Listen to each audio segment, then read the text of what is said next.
Every country on earth is in debt, not some, all. The United States owes $38 trillion. Japan owes $9 trillion. The entire planet owes $315 trillion, roughly 3 times the size of the global economy. Let that sink in 3 times. How do you pay back something bigger than everything you produce? You don't. And here's the paradox that should make your stomach drop. If everyone owes, who is actually owed? Your first guess is wrong. It's not a shadowy billionaire in a velvet chair. It's not one single empire. Follow the chain of creditors. Trace the I owe us. Look at who holds the claims. You find something unsettling.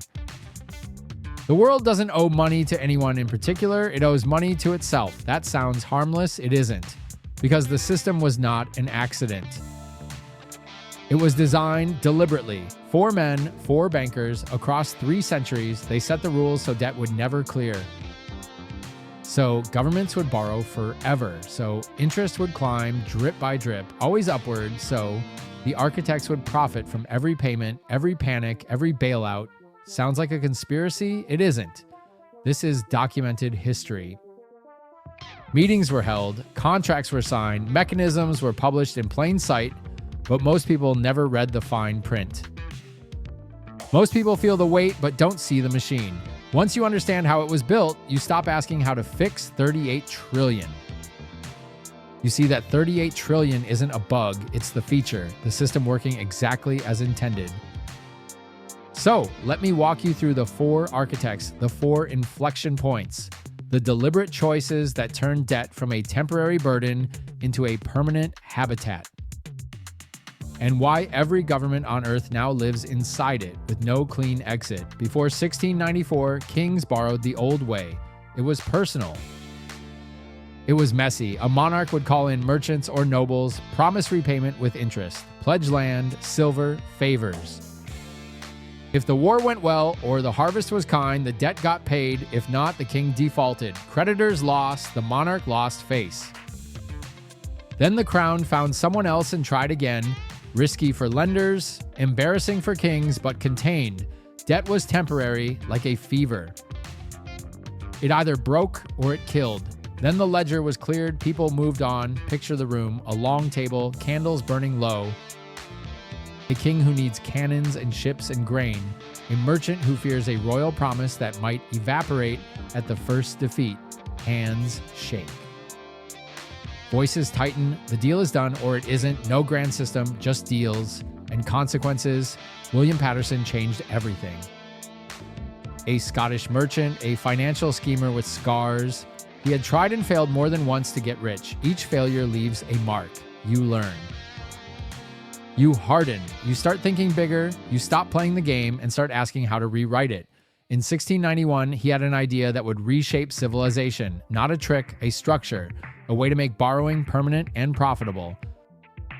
Not for one king, for all kings, not for one war, for every war to come. England was at war with France. The enemies were not distant. They were across the water, testing every weakness. King William III needed money urgently. Soldiers don't march on promises. Ships don't sail on wishful thinking. The treasury was empty, the cupboard bare. Tax revenue couldn't cover the costs, it wasn't even close. And traditional lenders were done. England had defaulted before. Once burned, twice shy. So the usual merchants and nobles kept their purses shut. No one wanted to be the fool who lent last. Do you feel the pressure, the clock ticking, the fear at the top? A crown that needs gold and can't get it. A market that remembers pain and refuses to forget. Stalemate. This is the moment when ideas matter. When a clever mind can bend history, Patterson stepped into that void with a proposal that sounded simple and felt inevitable. He would make the king's need a feature, not a flaw. He would align the throne and the creditors so that borrowing never stopped. So that the tap never ran dry. So that the risk, the shame, the sudden default, those would be pushed away, diluted, socialized. Why does this happen? Because fear wants safety, because power wants stability, because creditors want certainty and kings want cash. Put those needs together and you get a machine that feeds on promises and pays out interest forever. That is how the trap begins. not with a villain's speech, with a crisis, with a shortage, with a deal that feels like salvation in the moment and becomes a prison over time. Remember this feeling as we move forward, the panic, the hunger for a solution, the quiet elegance of a mechanism that turns desperation into profit. This is how 4 men across 3 centuries stitched a net around the world, and why today, when you hear that the United States owes $38 trillion, you are not hearing about a problem. You are hearing an engine humming exactly as it was designed to do. Imagine a throne with empty coffers, war costs piling up, creditors knocking. Panic in the corridors. Then Patterson steps forward, calm, calculated. He makes an offer the crown cannot refuse. He will gather a syndicate of wealthy merchants. They will lend the government $1.2 million. In today's terms, roughly $300 million. An ocean of money, enough to fund armies, enough to buy time. But here's the twist that freezes the room. The principal will never be repaid, not next year, not in 10 years, not ever.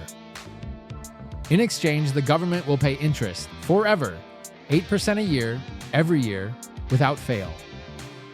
Why does this land like thunder? Because it changes the question. No longer, how do we repay? Now, how do we service? The whole frame flips. Debt becomes a river, not a lake. Constant flow, no endpoint. Do you see the move? To manage this flow, Patterson proposes a new machine, a bank, not just any bank. The Bank of England. It will sit between the merchants and the crown. It will hold the gold. It will lend to the government. It will receive interest from taxes. It will pass that interest to the lenders. Clean, mechanical, predictable. The details are radical. The merchant lenders hand their gold to the Bank of England. The bank forwards it to the government. Each year, from tax revenue, the government pays interest. The bank collects, the bank distributes, and the principal, it sleeps forever, untouched. Permanent. Not a problem to solve, a feature of the system. So why would rational merchants accept a loan that never ends? Fear argues against it. What if the crown defaults? What if chaos erupts? But greed speaks louder. 8% year after year, backed by Parliament. Anchored by the taxing power of the state. As long as England can collect taxes, the interest will keep flowing. That is the psychological hook. Certainty dressed as yield, security wrapped in cash flow, and there is another lure. The banknotes the lenders receive for their gold can be traded. They move through the market like coin. Better than coin because they pay interest.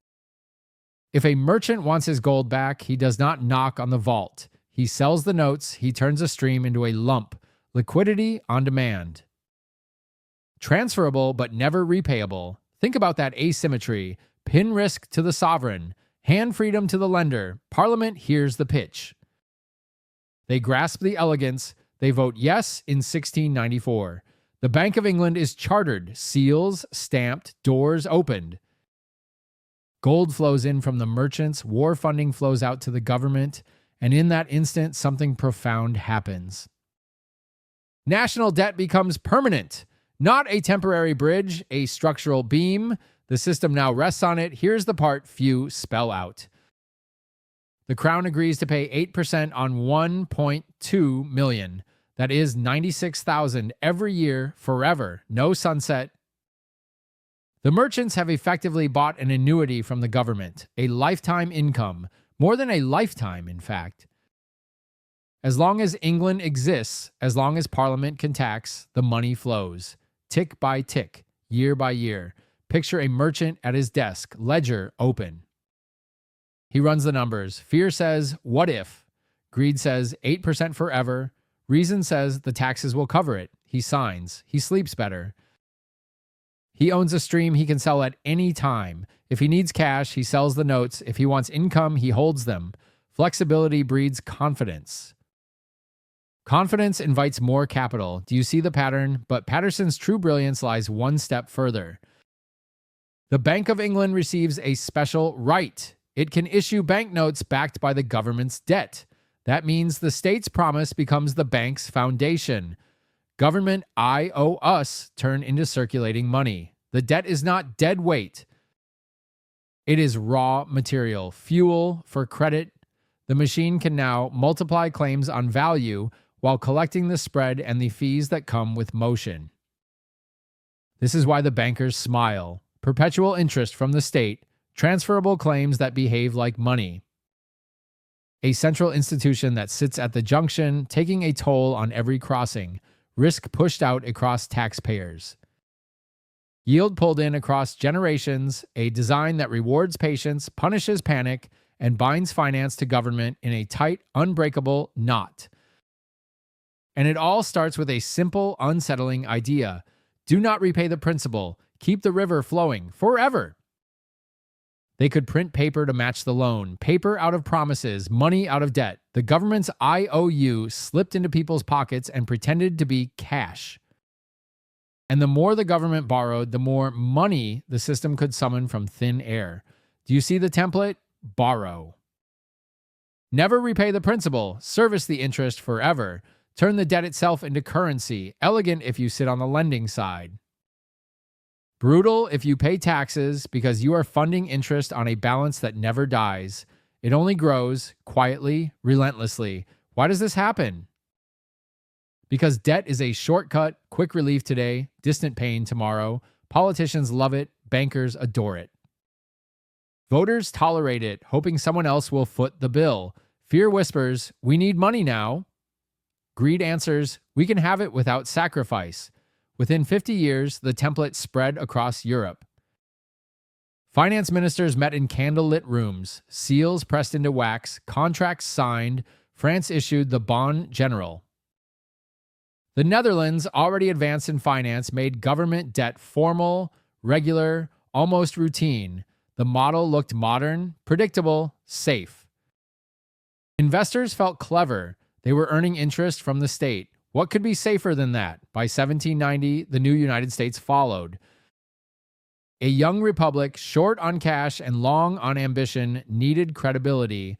Alexander Hamilton, as we discussed before, looked straight at the Bank of England and said that permanent debt, interest paid with taxes, bonds circulating like money. The logic was simple: build trust, trade promises, buy time. It worked, and it locked the door behind them. Patterson died in 1719, not rich, not revered as a titan, yet the system he helped set in motion still hums 331 years later. The Bank of England still stands. British government debt has never been extinguished. It has been refinanced, rolled over, stretched, reshaped, but never eliminated, not once. The debt trap snapped shut in 1694. Every government since has stepped into it willingly. Why? Because debt funds war without immediate taxes. It builds roads without riots. It pays salaries without delay. The bill arrives later. Different ministers, different voters, same obligation, interest forever. By the early 1800s, European governments had embraced the habit. Borrow for war, borrow for canals and ports, borrow for payroll and pensions. But markets were messy, no central exchange. Each loan was a bespoke deal. Terms changed from table to table. Rates swung wildly. Only the wealthiest merchants were invited into the room. Picture those rooms, heavy drapes, whispered guarantees. A handful of men decide the price of a nation's survival. Everyone else waits outside, illiquid, opaque, exclusive. Ordinary investors felt shut out. And terrified of what they could not see, Nathan Rothschild changed that. He took sovereign debt and turned it into an industry. The Rothschilds began as money changers and traders in Frankfurt. Practical, opportunistic. By 1800, 5 brothers ran 5 banking houses in 5 cities: London, Paris, Frankfurt, Vienna, Naples. A web across a continent. That network was a superpower. Capital moved faster. Information moved faster. Faster than rivals, faster than governments. When treasuries panicked, the Rothschilds were calm. They underwrote bonds. They standardized terms. They created deep secondary markets so investors could buy today and sell tomorrow. Liquidity replaced guesswork. Fear turned into confidence. And then into greed. Do you notice the pattern? Debt expands when it becomes easy, easier to issue, easier to trade, easier to forget that every coupon is a claim on a taxpayer's future. Who wins? The one collecting interest. Who pays? The one with no seat at the table. Bonds began to trade like money. Governments discovered they could tap this pool again and again. Investors discovered they could flip promises like goods. Prices rose and fell with rumors and wars and whispers. Emotion drove the spreads. Panic widened them. Euphoria tightened them. And through it all, the interest meter kept ticking. The model never promised freedom. It promised convenience. It delivered dependence. Once you live on borrowed time, you keep borrowing time. That is the quiet genius of the system. And its quiet cruelty. Nathan Rothschild in London was a strategic genius, not on paper, in practice, in the chaos of war. In the silence between a rumor and a fact, during the Napoleonic Wars, he arranged loans for Britain. That part was ordinary. The twist was how he did it. He did not hand money to the government and wait. He bought government bonds at a discount. Then he resold them to investors at a markup. Simple, ruthless, scalable. He created a secondary market, a marketplace for power. Government needed money now. Armies marched. Deadlines loomed. Rothschild provided the cash immediately. No questions, no delay. Then he moved the bonds to pension funds, to insurance companies, to wealthy families who wanted safety and influence. Everyone got what they craved. The government got speed. Rothschild collected the spread, and investors received a tradable asset, a ticket they could sell tomorrow if their hands began to shake. Why does that matter? Because liquidity changes behavior. When something can be traded, it can be priced every second. Fear can spread, greed can sprint, and the man who stands in the middle can pull the strings. But here is where it gets darker. Rothschild did not just finance governments. He made himself unavoidable. He positioned himself so that governments had no choice but to use him. He cultivated the network, the couriers, the brokers, the desks, the people who could move paper faster than a minister could sign a letter. You want certainty? You want scale? You use Rothschild, or you wait and hope. 1815, the Battle of Waterloo, the hinge of an age. In London, the air was thick with dread. Coffee houses buzzed. The exchange floor trembled with whispers. Would Napoleon crush Britain? Would bonds be worthless by morning? Nathan Rothschild knew first. His courier network beat the official channels. He heard of Napoleon's defeat before anyone else in the city. Not by magic, by speed, by planning, by a message opened before the government even lit the lamps. What did he do with that edge? He used it to manipulate the bond market. First, he sold British bonds, publicly, deliberately. A man like that selling, people read the signal. Britain must be losing. It must be over. Prices collapsed. Fear did the rest. Other investors panicked and sold.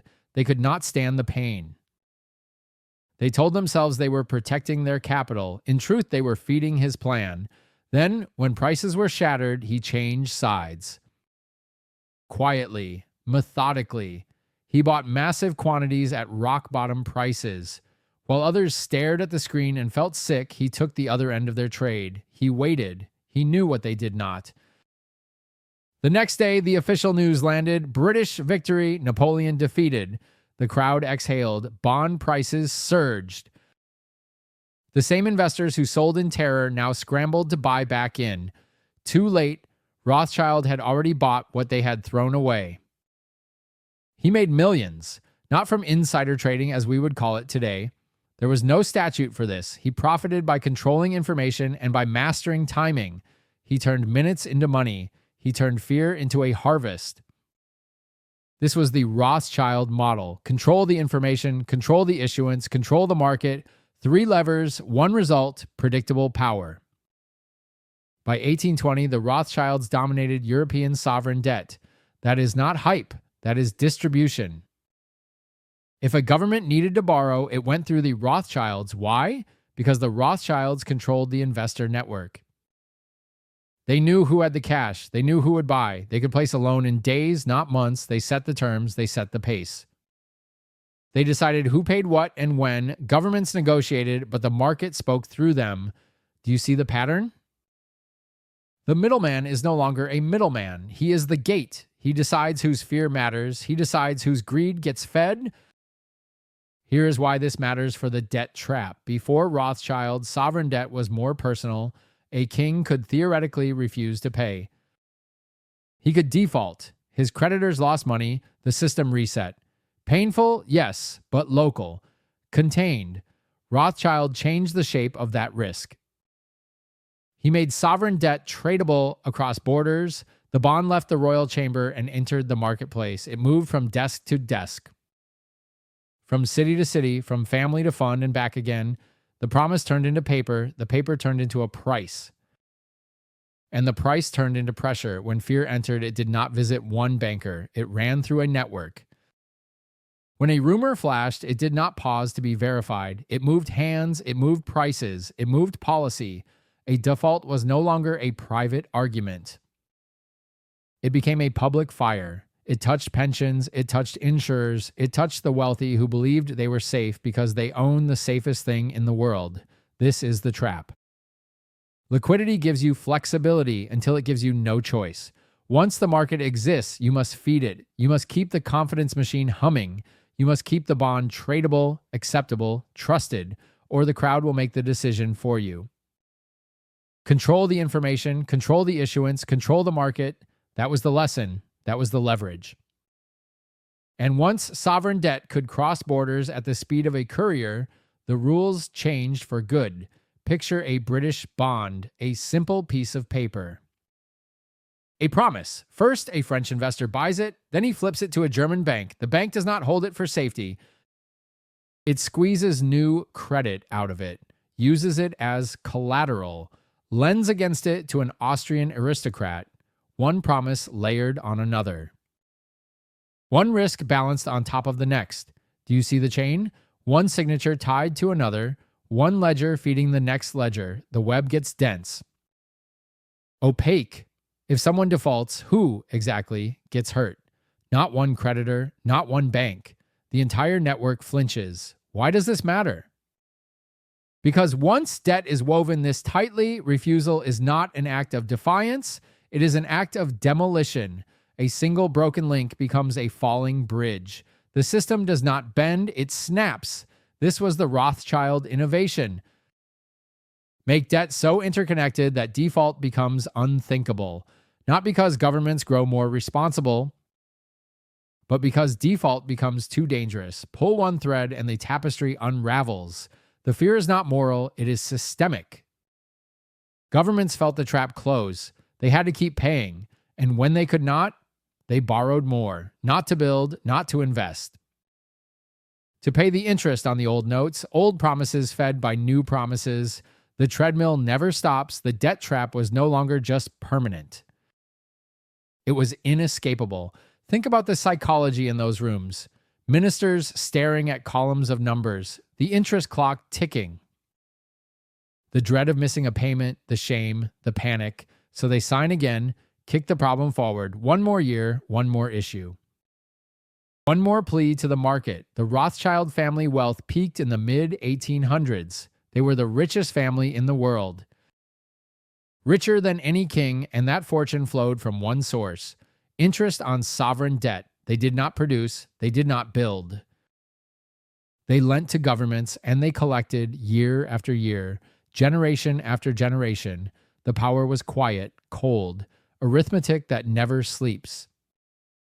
The system that Patterson set in motion in 1694, the Rothschilds industrialized by 1815, the machines scaled, polished, hardened. By then, every government in Europe was caught. The rules were simple: borrow, roll, pay, repeat.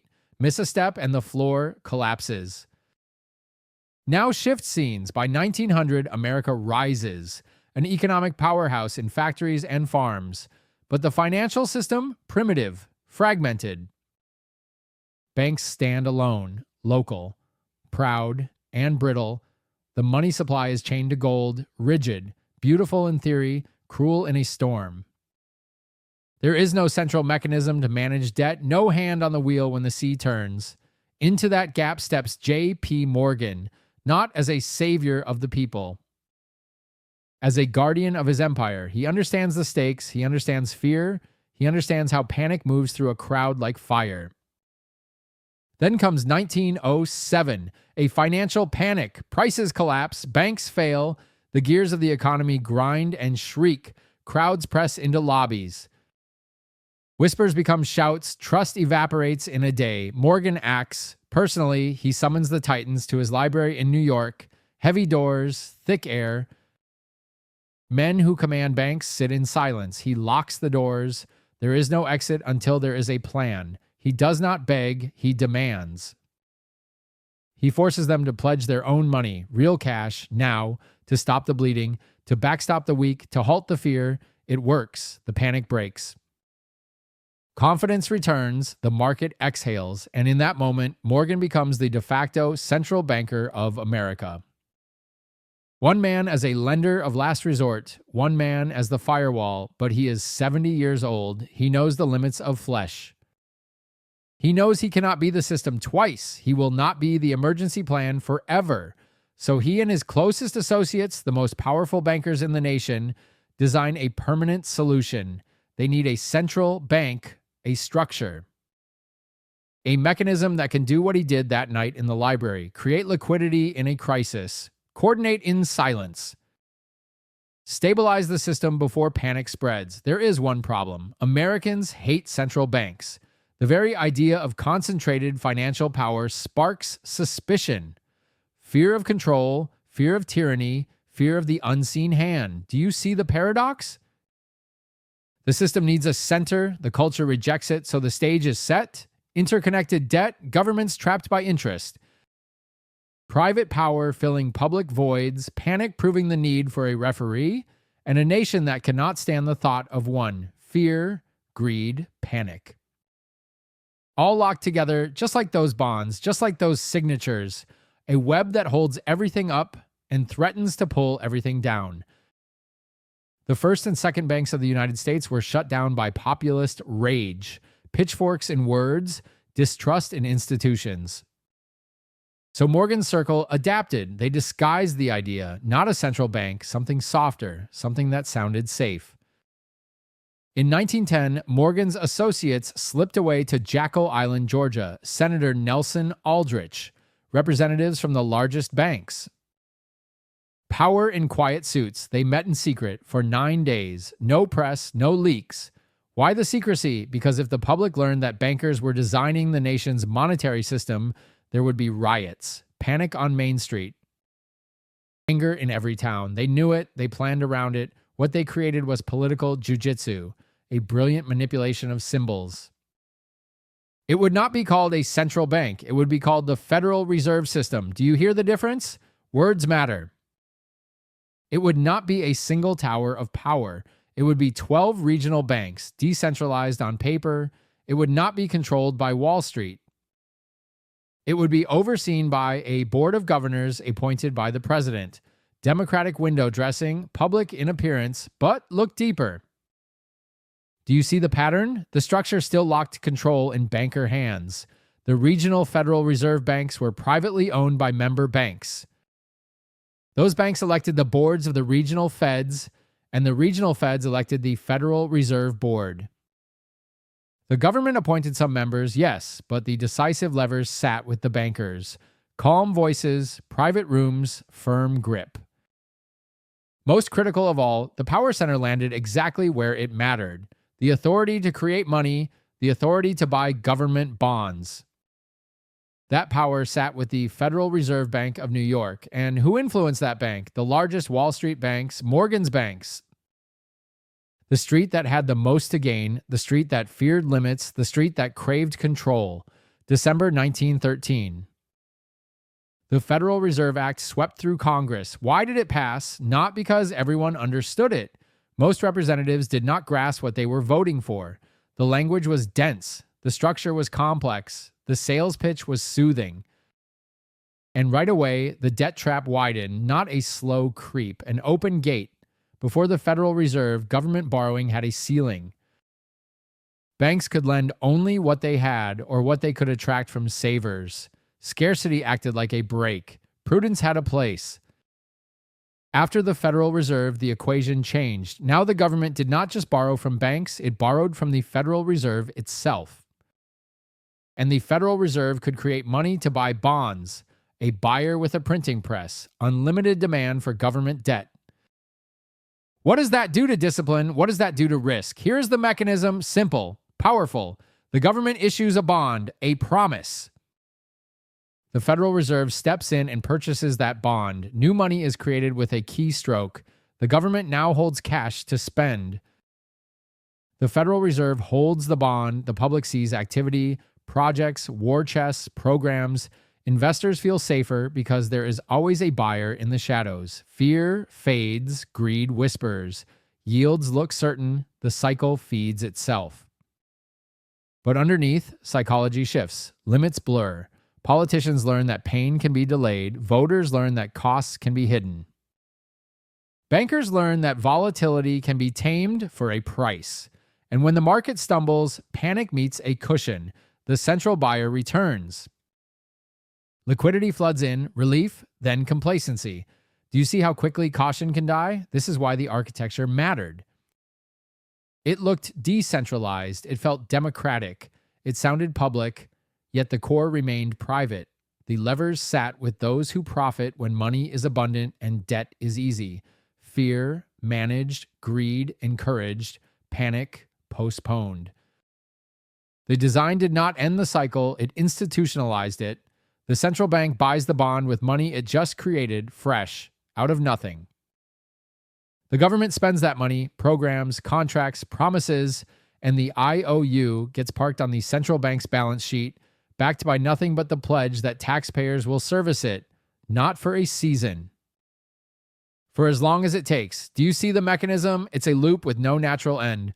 The Federal Reserve makes sure there's always a buyer for government bonds, always demand, always a bid. So the government never has to stop borrowing, never has to truly settle the tab. It can roll the old debt into new debt, roll it again and again. Because the buyer of last resort stands ready. Who pays the interest? You know the answer. Taxpayers. The flow moves from paychecks to the institutions that own the Federal Reserve System. Quietly, predictably, relentlessly, picture the scene. An auction room. Treasury officials offer bonds. Banks nod. The Fed stands behind them, a shadow that guarantees liquidity. The cycle hums like a machine. Borrow, spend, roll, repeat. Why does this happen? Because it can. Because the structure was built to allow it. JP. Morgan died in 1913, the very year the Federal Reserve was born. The timing is not a coincidence in spirit. His legacy is the architecture that makes today's burden possible. The current $38 trillion in United States debt exists inside a system that can absorb it. Without that structure, the market would choke. Private buyers would demand limits, yields would scream, politicians would be forced to say no, but with the central bank as the guaranteed buyer, with that backstop, there is no hard stop. The debt trap doesn't just grow, it becomes infinite in practice, a treadmill that never turns off. By the 1970s, the trap designed by Paterson, Rothschild, and Morgan was global. Developed nations borrowed. They rolled their bonds. They serviced interest like paying rent on a house they would never own. Year after year, budget after budget, it became routine. It felt safe. It felt normal, but developing nations were different. They borrowed for dams, roads, power plants, big projects, long horizons, dollar loans, fragile cash flows. When the tide turned, they could not run fast enough. The math stopped working. The trap had found its limit. Then came Paul Volcker, Federal Reserve Chairman from 1979 to 1987. He walked into a storm. Inflation was over 10%. Prices were climbing. Confidence was bleeding out. Foreign governments were losing faith in the dollar. The world's reserve currency looked tired, threatened. He needed to kill inflation, even if it meant breaking demand, even if it meant a recession. So in 1979, Volcker did the unthinkable. He raised interest rates hard. The federal funds rate jumped from 11% to 20%, the highest in American history, a shock. A cold bucket of water thrown on a burning house, inflation cracked, expectations reset, the dollar's credibility was restored. But every action has a shadow. Developing nations had borrowed billions of dollars during the 1970s when money was cheap and optimism was high. Those loans came due under a new sky, rates had tripled, the payment lines on the spreadsheet exploded upward. Debt service no longer fit inside export revenues. The numbers would not add up. Mexico owed $80 billion, Brazil $60 billion. Argentina, $40 billion. The interest alone outran the cash coming in from oil, copper, coffee, cars. Picture the boardrooms, Mexico City. São Paulo, Buenos Aires. Ministers staring at ledgers. Bankers tapping calculators. Every month, the hole got deeper. Every week, the runway shorter. Do you see the pattern? The medicine that cured inflation at home made dollar debts lethal abroad. The central bank saved the dollar. The cost was pushed onto balance sheets that could not bear it. In August 1982, Mexico said the quiet part out loud. It could not make its payments. The call went out, the music stopped, and everyone finally heard the rhythm of the system they had been dancing to. This is how the trap became permanent. Once the world learned that the central bank would do whatever it took to protect the currency and keep the bond market liquid, the message was clear. You can borrow endlessly, you can roll it forever, but the price of money is set elsewhere. Your future cash flows live under that shadow. Fear. Greed, panic, they rotate like seasons. Politicians fear cuts, voters want relief, markets crave yield, and when the bill arrives, panic follows. Then the cycle resets, the machine keeps humming, bonds get issued, the central bank stands ready, taxpayers carry the interest. The promise is renewed, not for a few years, for as long as the system stands, default. This should have triggered a global financial collapse. The kind that spreads like fire, the kind that freezes credit, that shuts factories, that turns a banking problem into a social crisis. Why? Because American banks had lent most of that money. If Mexico stopped paying, Citibank, Bank of America, Chase Manhattan, all would take massive losses. Some might fail. Contagion would follow. The entire system was at risk. You could feel the fear. Balance sheets were exposed. Liquidity could vanish overnight. Do you see the stakes? Volcker could have let it happen. Let losses land where the risk was taken. Let the market clear. Wipe out bad bets. Reset. Painful? Yes, but honest. He did not. Instead, he orchestrated a bailout through the International Monetary Fund. A quiet phone call here, a closed-door meeting there. Pressure applied, a plan formed. The goal was simple. Keep the interest flowing. Keep the machine alive. The International Monetary Fund would lend Mexico, Brazil, Argentina, and others enough to keep making interest payments to American banks. Not to build schools, not to upgrade roads, not to reduce the principal, just enough to service the debt, to feed the meter. To push the day of reckoning into the future, it was a bridge, but a bridge that led back to the same place. They called them structural adjustment loans, and they came with conditions. The conditions were brutal. Cut spending, privatize state assets. Open markets to foreign investment, devalue currencies, strip away buffers, shrink the public sphere, sell what you can. Deregulate what you cannot sell, trade stability for access to dollars, basically dismantle economic sovereignty in exchange for the cash to keep paying interest. Imagine being the finance minister signing that deal. The pen is light, the cost is heavy. Do you feel the bind?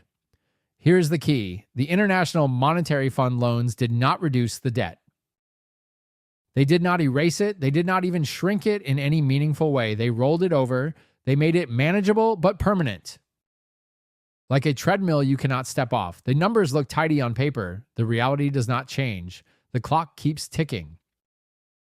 The obligation never sleeps. This is the Volcker innovation. When debt becomes unpayable, do not forgive it. Restructure it.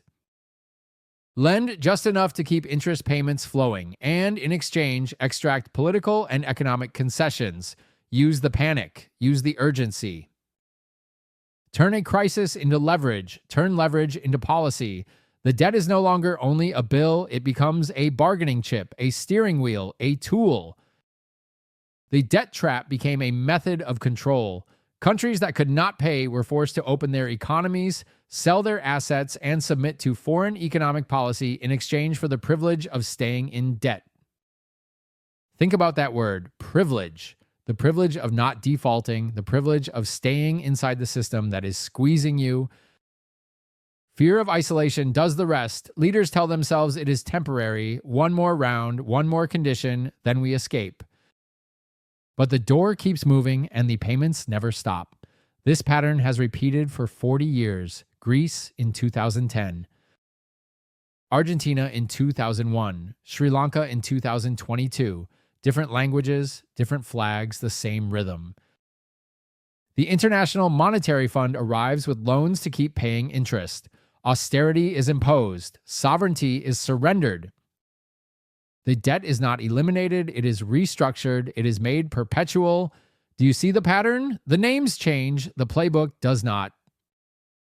Volcker died in 2019, but his legacy did not. The mechanism endures. It ensures the debt trap is global and inescapable. Even when countries cannot pay, they are not allowed to default. They are refinanced into permanent indebtedness. The interest keeps flowing to the creditors, the same banks, the same institutions, the same system Patterson created in 1694.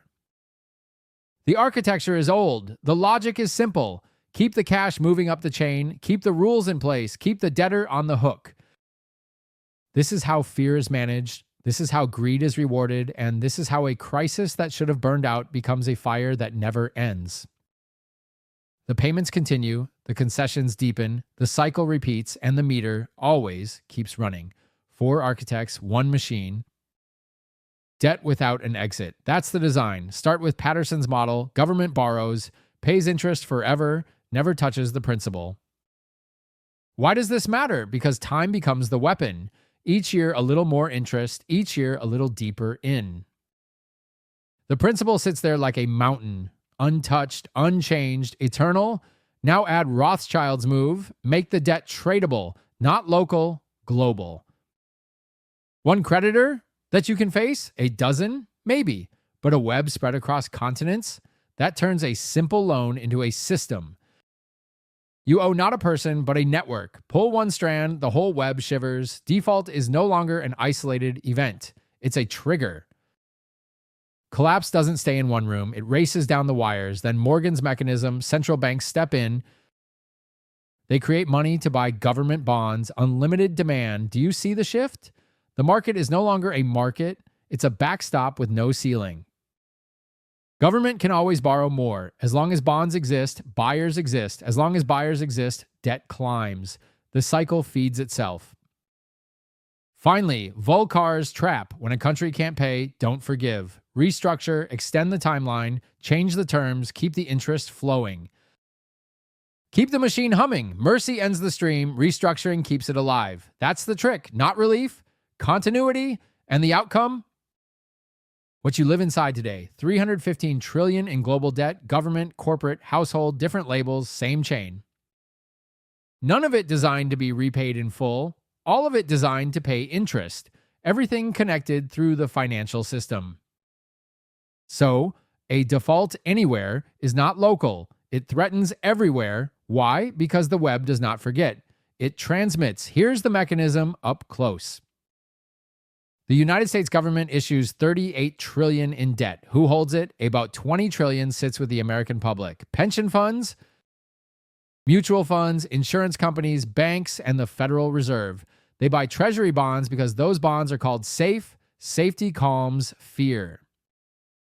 Safety sells, but safety still pays. Those bonds send out interest, roughly 1 trillion each year. Where does that interest come from? Taxes.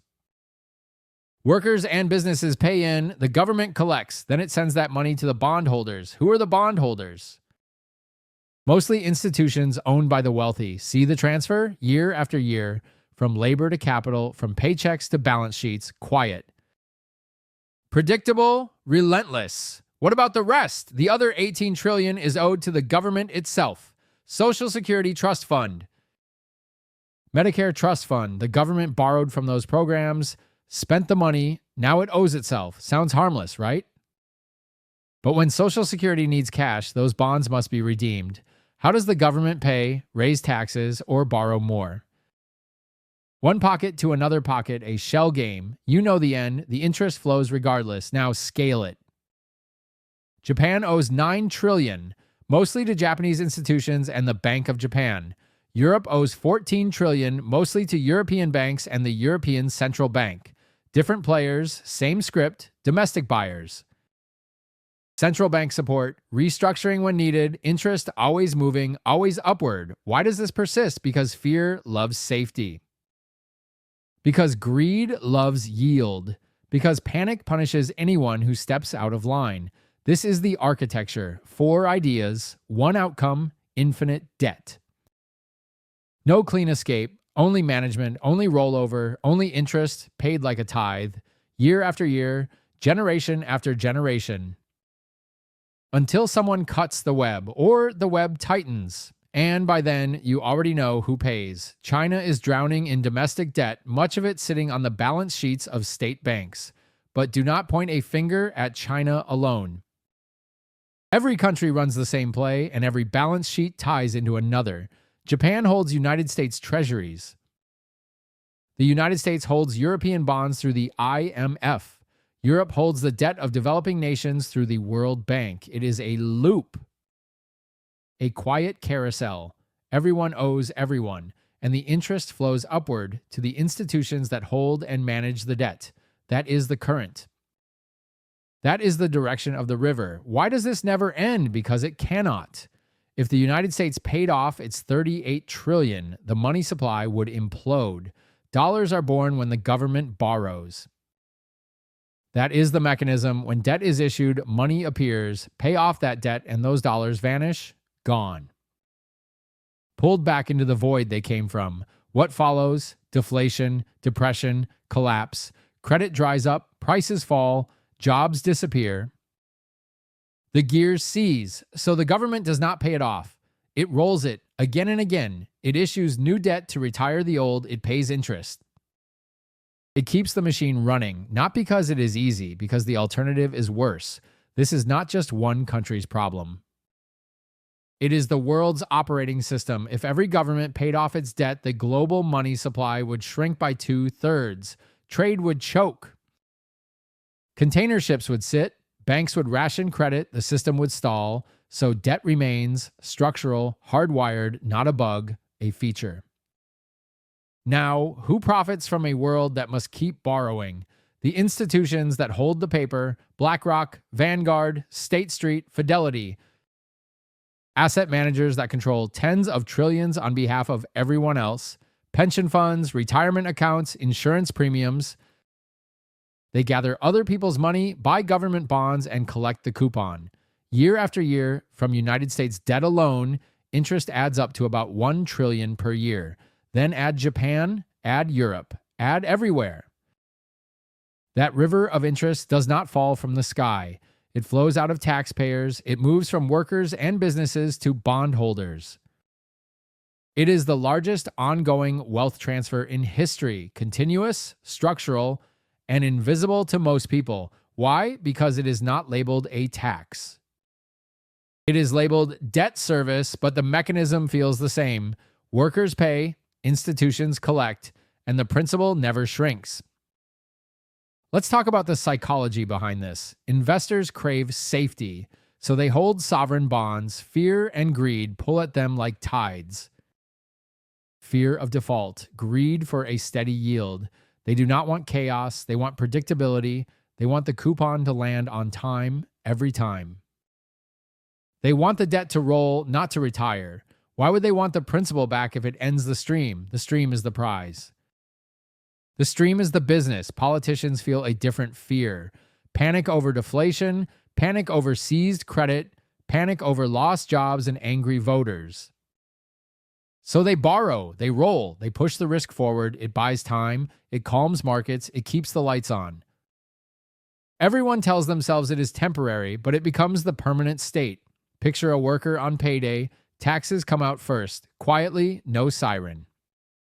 No alarm, somewhere else interest day arrives, a clean transfer from public coffers to bond ledgers, a number changes on a screen. The coupon has landed, nothing looks different, but power has shifted one more inch. And remember, the architecture of this world was not a single plot. The four architects did not conspire together, they lived in different centuries. Each faced a problem, each found a solution that happened to benefit bankers. One solution stacked on another like stones in an arch. Stronger with every layer. Patterson made debt permanent in 1694. A state could fund itself without ending the bill, a clever design. A door that never closes, Rothschild made it global in 1815. Debt became a network that crossed borders. A web big enough to hold nations in place. Do you see the pattern? Debt is not just math, it is psychology, it is incentives. It is fear weaponized and greed domesticated. It is a promise rolled forward forever, because ending it would shatter the money that was born from it. So the carousel turns, governments borrow. Asset managers collect, taxpayers fund the interest, the principal lingers, and the system calls it stability. Ask yourself, who needs the debt to grow? Who fears the day it stops? Who wins when the coupon lands again and again? Follow the interest. It tells you everything. Morgan made it infinite in 1913. Volcker made it inescapable in 1982. Two moves, decades apart. Same direction, together they turned borrowing into a horizon with no edge. Why does this matter? Because it created a world where governments do not retire debt. They roll it. They pay interest. Forever. The clock never stops. The meter never turns off. And who wins from a world like that? Not the voter, not the taxpayer, the bondholders, the dealers, the managers of other people's money, the institutions that sit closest to the flow. They own the toll booths. They set the terms. They collect the rent. Picture an investor at dawn, screens glowing, fear in the gut, the market wobbles. Where does that fear run? Toward government bonds, safety, liquidity, collateral. Now picture greed on a calm afternoon. Yield looks thin. The same bonds get sliced, pledged, leveraged. One asset, many promises stacked on top. Do you see the pattern? Here's the cold truth.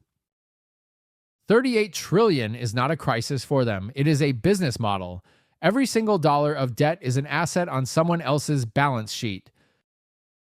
It spins off interest, it anchors portfolios, it becomes collateral for more borrowing. One promise feeds the next, chain linked, tight.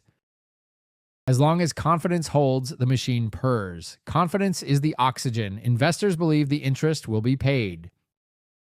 Maybe the principal never comes back. Maybe it just gets replaced with new bonds. That's fine. Roll it. Reissue it.